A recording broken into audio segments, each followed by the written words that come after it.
Hello everybody, this is Becky with Wallflower Greetings, and boy, it has been a great day and it has gone really fast. It's already 5 o'clock. Actually, it's probably a little bit after 5 o'clock, and as usual, I'm still posting, but that's okay, right?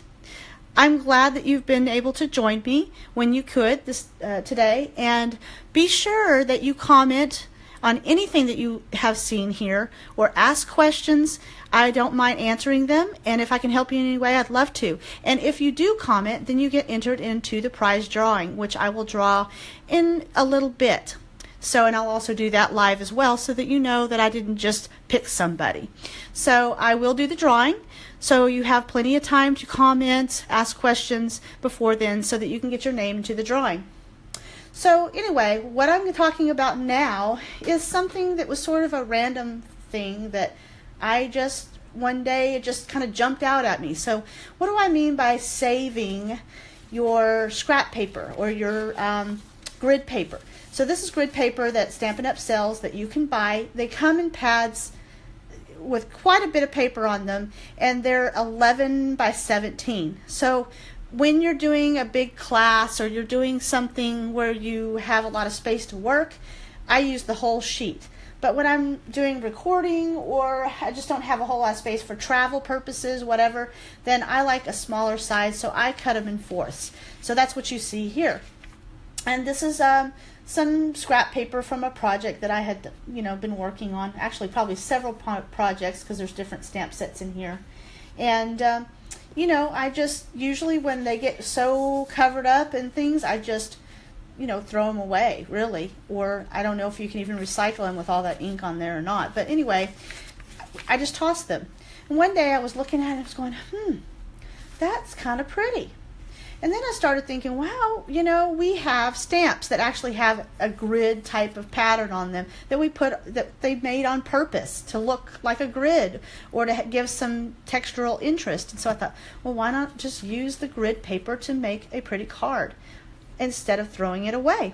So that is what I did. I took and I just looked at my pattern here. So like right here, there's a couple of options.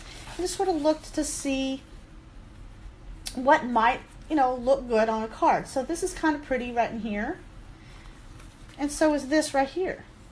So there's a couple of options, and so then I would just cut off with my paper trimmer the areas that I want. So let me show you a few examples, and these are not finished cards. I'm still going to embellish them or do something with them, but isn't that pretty? And see, I didn't plan that. I was just playing. I didn't plan it out or anything. That's part of the magic of it, is that you're just like stamping to stamp off or to see if you get a good inking or whatever. So it just happened that it kind of had this pattern, and I cut off the parts that I didn't want. So there's that one. This one's kind of, I don't know, different, and I thought, I kind of like it. And you can actually see, I don't know what that is right there actually. Looks like maybe part of a butterfly, but anyway, I just thought it was kind of random and graffiti looking, and graffiti is kind of all the rage these days. So here's another one,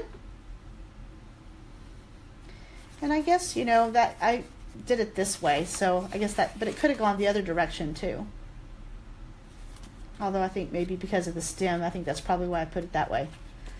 And here's another one. You notice this leaf here. This is from a stamp set, this leaf, and you see it on several things because I like it a lot. Where's my other one? Oh, on the scrap paper.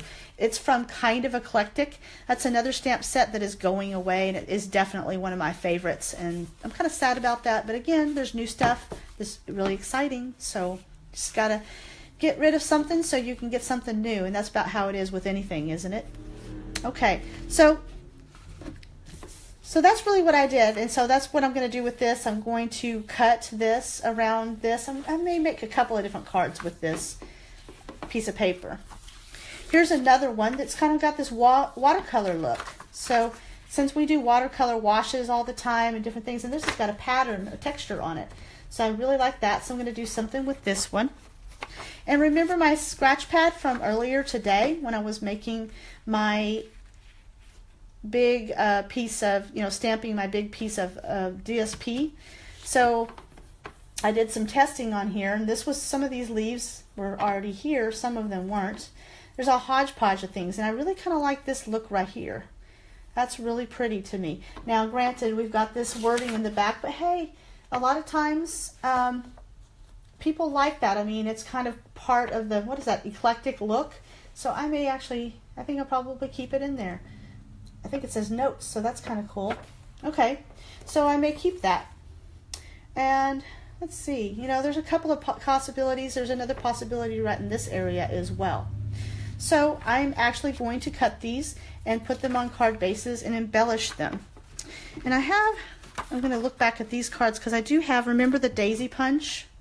Okay, this is a new addition to our punch family. And I have some daisies that I cut here, and I thought maybe I might kind of play with this and see if one of them would go on that. So here's this. So I kind of punched several because I thought maybe I'd layer them together and offset them. You know, if I can do that. Kind of like this. There we go. Something like that. And then I could probably put another one maybe and make several layers.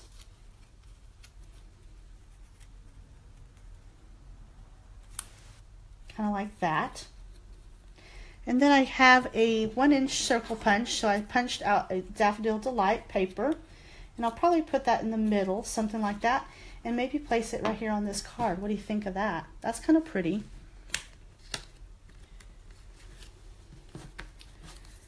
Let's see where else it might go. Could go on this one too. It's kind of hard to hold these all together, so I'm just going to do one. But you could do one. I don't like that as well. It's not as full. But yeah, you could. Definitely could do this. Something like that. Yeah, that's pretty too. So there's lots of possibilities with this daisy punch. I can't wait to play with it some more. And there's a stamp set that matches it, that coordinates with it, and it's coming. I should get it soon. I'm excited. And I'll probably do some projects with that and post some pictures and maybe even do a tutorial. There's this one. Let's see if I like this. Ugh, things are moving around on me. Well, that's pretty. I do like that. I may do that one. But there's a couple of possibilities here. All right, y'all. Well, I hope that you enjoyed this little tutorial on how to reuse your scrap paper instead of throwing it away. Thank you so much for watching, and I believe this will probably be my last video. I may post a few more things, and then I will do the drawing, and that will be a live drawing. And that will pretty much conclude my crafting party for today. Again, I appreciate you. If you joined and participated on any of this, I thank you. It was a lot of fun, and I'm so glad that I got to share my day with you. Happy Easter. Have a wonderful weekend.